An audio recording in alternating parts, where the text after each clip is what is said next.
राधे राधे। तो आज मैं आप लोगों के सामने एक स्टोरी रिप्रेजेंट करूंगी जो कि एक भगवान, गुरु और शिष्य की है। तो स्टोरी कुछ ऐसी है कि दो बहनें थी, मंगला और सुमंगला। वो दोनों वृंदावन यमुना के उस पार रहती थी और वो दोनों मतलब बहुत मासूम सी, बहुत नादान सी थी। उन्हें दुनियादारी के बारे में कुछ भी पता नहीं था। उन्हें बस इतना पता था कि उन्हें कमाना है और खाना है। तो यमुना के उस पार वो रहती थी। यमुना पार करके वो वृंदावन आती और सब्ज़ी बेचा करती थी। दोनों बहनें आती, अपना सब्ज़ी बेचती और जो भी पैसे मिलते हैं सब्ज़ी बिकने के बाद वो लेकर यमुना पार करके वापस चली जाती। एक दिन क्या हुआ कि उनकी सब्ज़ी जल्दी बिक गई तो मंगला ने सुमंगला से कहा कि बहन, सब्ज़ी तो आज जल्दी बिक गई है, तो घर जाकर हम क्या करेंगे? तो चलो, पास ही में एक कोई गुरु है, वो प्रवचन कर रहे हैं, तो चलते हैं, कुछ सुनते हैं कि वो क्या कह रहे हैं। और वो इतनी नादान थी कि उन्हें भगवान के बारे में भी नहीं पता था कि हाँ, भगवान क्या है, भगवान की भक्ति कैसे की जाती है, उन्हें कुछ भी नहीं पता था। तो वो दोनों चली गई गुरु के आश्रम में गुरुवाणी सुनने के लिए। तो जब वो वहाँ पहुँची तो उस समय गुरुजी कह रहे थे कि हम सभी इस धरती पर क्यों आए हैं, ये हम भूलते जा रहे हैं और हम दुनियादारी में, इस माया जाल में फंस के रह गए हैं। तो गुरुजी उस वक्त बता रहे थे कि हमें ये नहीं भूलना चाहिए कि हमें भगवान ने इस धरती पर क्यों भेजा है। हमें, जब हम इस धरती पर आए हैं तो हमें भगवान को याद करना चाहिए, हमें भगवान को पाने की कोशिश करनी चाहिए, हमें भगवान से मिलने की कोशिश करनी चाहिए। गुरुजी ने ये सब बताया। उसके बाद वो मंगला सुमंगला वहाँ से निकल गई। जब वे लोग यमुना के पास पहुँची तो उन्हें भूख लग गई और वे वहाँ पे अपने टिफ़िन से अचार और रोटी निकाल कर खाने लगी और आपस में दोनों बातें करने लगी कि आखिर भगवान हमें कहाँ मिलेंगे। हमें तो भगवान के बारे में कुछ भी नहीं पता है, तो हमें भगवान मिलेंगे कहाँ और भगवान होते कहाँ होंगे। तो मंगला ने कहा कि बहन, मुझे तो ऐसा लगता है कि भगवान यही गुरु साधु संत के पास होते होंगे, तो हमें उन्हें ढूंढने की कोशिश करनी चाहिए। यही बात करते करते वे दोनों अचार रोटी खाने लगी। अचार रोटी खाते, जब वे खा रही थी वहाँ, तो उन्होंने देखा कि एक साधु सामने से आ रहे हैं। वो साधु आए यमुना के पास, अपना जो भी झोला था, उनका सामान था, वो सारा कुछ रख कर और वे चले गए फ्रेश होने के लिए जंगल की ओर। तो मंगला ने कहा कि बहन सुमंगला, अभी हम बात ही कर रहे थे कि भगवान जो होते हैं वो साधु संत के पास होते होंगे, तो ज़रूर इस साधु के पास भी भगवान होंगे। तो क्यों ना हम चले, इनके सामान में एक बार हम लोग देख लें कि क्या इनके पास भगवान सच में है या नहीं है। और साधु तो है नहीं यहाँ पर, वो अपना सारा सामान रख कर वो तो फ्रेश होने चले गए। दोनों बहनें अचार रोटी छोड़कर वहाँ पर और गईं और साधु के झोले में ढूंढने लगी कि शायद उन्हें भगवान मिल जाए। इस उम्मीद से उन्होंने पूरा का पूरा झोला पलट दिया। झोले में बहुत सारा साधु संत का जो भी सामान होता है, पूजा पाठ का फूल, चंदन, बेलपत्र, चंदन वंदन, ये सब कुछ पड़े हुए थे। उन्हें भगवान नहीं मिले। तो मंगला ने कहा, बहन, हमने तो इनका पूरा झोला पलट दिया पर भगवान तो इसमें है ही नहीं। उसके बाद उसमें एक छोटी सी डिबिया थी। वो उस डिबिया को निकाल कर उसे खोलने लगी। खोलने के बाद वो चिल्लाने लगी, बहन सुमंगला, मुझे भगवान मिल गए। देखो, मैंने कहा था ना कि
बस भगवान वो अचार रोटी खाने लगे। तब तक वो साधु आ गया। साधु ने दूर से ही देखा कि उनके झोली के थैली के पास 2 औरतें खड़ी हैं। अब ये देखकर साधु दूर से ही चिल्लाने लगा कि साधु को लगा कि वो कोई चोर है, तो दूर से ही चिल्लाने लगा, अरे चोर चोर चोर, मेरी थैली के पास 2 चोर खड़ी हैं। अब साधु को ऐसे चिल्लाते देख मंगला और सुमंगला वहाँ से भागने लगी तो साधु दौड़े दौड़े आए, अपनी झोली के पास आए तो देखा कि झोली का सारा सामान बिखर पड़ा हुआ है। तब साधु ने जल्दी जल्दी वो सारा सामान रखने लगे। उन्होंने देखा कि लड्डू गोपाल भी एक तरफ पड़े हुए हैं, डिबिया यूं ही पड़ी हुई है। अब वो लड्डू गोपाल को उठा के उस डिबिया में डालने लगे। जब वो डिबिया में डालने लगे तो वो लड्डू गोपाल उस डिबिया में समाए ही नहीं, क्योंकि पहले वो बैठे हुए थे, अब वो खड़े हो गए थे, तब उसमें समाए ही ना। तब साधु ने ध्यान दिया कि अरे ये लड्डू गोपाल तो खड़े हैं। तब साधु को ये एहसास हुआ कि ज़रूर वो 2 जो औरतें थीं वो कोई दिव्य शक्ति थी उनमें, वो कोई भगवान थी या भगवान की देवी, कोई देवी देवता थी, उन्हें ऐसा लगा। अब वो चिल्लाने लगे, अरे रुको रुको रुको रुको। जब वो साधु इस तरीके से चिल्लाने लगे तो उस मंगला सुमंगला को लगा कि साधु के सामान को बिखेरने की वजह से कहीं साधु इन्हें पीटने ना लगे, तो वो भागने लगी और पीछे से साधु चिल्लाते रह गए, अरे रुको रुको, अपने चरणों की धूल तो देते जाओ, अपने दर्शन तो करवाते जाओ। इस तरह से साधु चिल्लाते रह गए और मंगला सुमंगला वहाँ से भागकर वो घर चली गई। घर जाने के बाद वो दूसरे दिन फिर वापस आई, रोज़ की तरह अपने सब्जियों को बेचने के लिए। वो रोज़ की तरह फिर वापस आई और जिस तरीके से वो नाव से आती थी, नाव से आई, वो गई, सब्जी बेची। उस दिन भी उनकी सब्ज़ी जल्दी बिक गई तो उन्होंने सोचा कि क्यों ना आज भी हम चल के गुरुजी के कुछ प्रवचन सुन लें। उसके बाद फिर वो गई, वहाँ प्रवचन सुनने लगी। तो उस वक्त गुरुजी कह रहे थे कि राधे श्याम के जाप मात्र से ही हम भवसागर से पार हो जाएंगे, तो हमें हर दिन, हर समय, हर पल राधे श्याम का जाप करना चाहिए। अब ये सुनकर मंगला सुमंगला के दिमाग में ये बातें बैठ गई कि जब राधे श्याम कहते कहते हम भव सागर से पार हो जाएंगे, तो क्यों ना राधे श्याम कहकर हम यमुना नदी भी तो पार कर ही जाएंगे। उन्हें ऐसा लगा कि मतलब उनके दिमाग में ये, जब वो वहाँ से निकली तो वे आपस में बातें करने लगी कि आज गुरुजी ने तो हमें बड़ी बढ़िया बात सिखाई, बहुत अच्छी बातें बताई हैं। हमें रोज़ आने में नाव से 50 पैसे खर्च होते थे, 25 पैसे जाने में, 25 पैसे आने में। तो आज तो साधु ने बहुत अच्छी बातें बता दी हैं। अच्छी बातें मीन्स जब हम राधे श्याम का जाप करते करते भवसागर से पार कर जाएंगे, तो अब राधे श्याम का जाप करते करते हम तो यमुना भी पार कर जाएंगे, तो ऐसे हमारे रोज़ के 50 पैसे बच जाएंगे।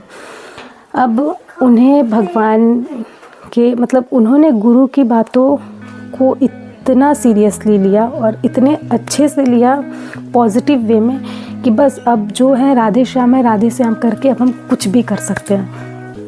ये सोचकर उन्होंने जपना शुरू किया, राधे श्याम राधे श्याम राधे श्याम राधे श्याम करते करते वो आँख बंद किया। उन्होंने आँख बंद करके राधे श्याम राधे श्याम करते करते वो यमुना नदी में कदम बढ़ाई। जब वे दोनों बहनें यमुना नदी में खड़ी कदम बढ़ाई तो वो यमुना नदी के पानी पर चलने लगी। वे डूबी नहीं, वे चलने लगी, क्योंकि उन्हें भगवान पे विश्वास बोले, मतलब उन्हें भगवान के बारे में कुछ भी पता नहीं था, लेकिन जो गुरु ने कह दिया उन्होंने गुरु की बात पर 0.1% का भी कोई संकोच नहीं किया। उन्होंने भगवान पे पूरी आस्था, पूरे विश्वास के साथ उन्होंने यमुना नदी में कदम बढ़ाया और वो यमुना नदी में चलने लगी। चलते चलते उन्होंने यमुना नदी पार कर लिया और दोनों बहनें बहुत खुश हुई, क्योंकि आज उनका 50 पैसा बच चुका था। अब उन्होंने सोचा अब तो हमें नाव की ज़रूरत ही नहीं है, अब हम रोज़ ऐसे ही यमुना नदी पार किया करेंगे। और रोज़, आप नहीं मानोगे, रोज़ वो उसी तरह राधे श्याम का जाप करते करते यमुना नदी पार करके आती, सब्जी बेचती और जाती। इस तरह कुछ दिन बीत गए। कुछ दिन बीतने के बाद मंगला सुमंगला आपस में बैठकर दोनों बातें करने लगी कि गुरुजी की कृपा से हमने कितने पैसे बचा लिए। रोज़ के हमारे 50 पैसे बच जाते हैं, तो क्यों ना आज गुरुजी को बुलाकर उनका आदर सत्कार किया जाए, उन्हें भोजन करवाया जाए। दोनों आपस में विचार की। तो उसके बाद सुमंगला ने कहा कि ठीक है बहन, तुम जाओ गुरुजी को लेकर आओ।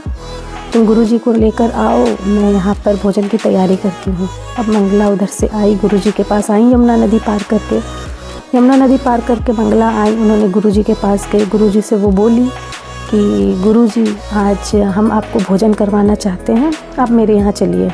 गुरुजी ने सोचा कि चलो बढ़िया है, दान दक्षिणा अच्छा मिल जाएगा, चलते हैं। गुरुजी वहाँ से चल दिए। मंगला आगे आगे, गुरुजी पीछे पीछे। गुरु सब 2-4 कदम की दूरी पे दोनों थे।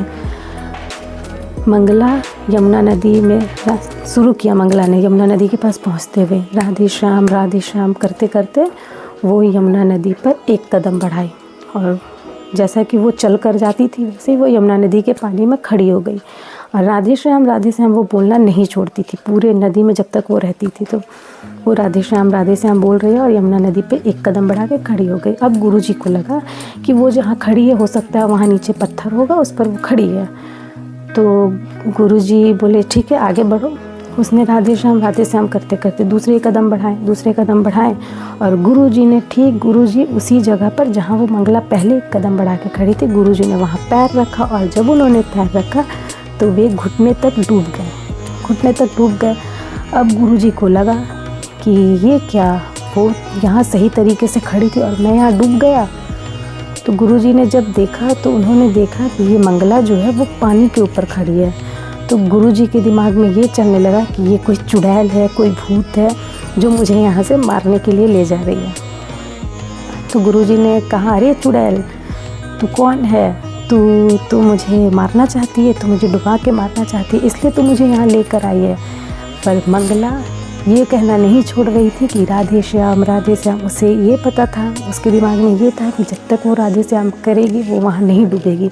वो राधे श्याम करती हुई खड़ी हुई है और गुरुजी अपना बोले जा रहे हैं कि तुम चुड़ैल है, तू भूत है, तू मुझे यहाँ डुबाने के लिए लाई है, तू मुझे यहाँ मारने के लिए लाई है, 10 तरह की बातें। तब जाकर उस मंगला ने कहा कि राधे श्याम गुरुजी, मैं कोई चुड़ैल नहीं हूँ। राधे श्याम गुरुजी, मैं आपकी शिष्य हूँ। राधे श्याम गुरुजी, आपने ही तो मुझे कहा था, हम सबको कहा था कि राधे श्याम करते करते हम भवसागर पार कर जाएंगे। तो राधे श्याम करते करते हम तो रोज़ ही यमुना नदी भी पार कर जाते हैं। आप भी राधे श्याम बोलो और यमुना नदी पार करो।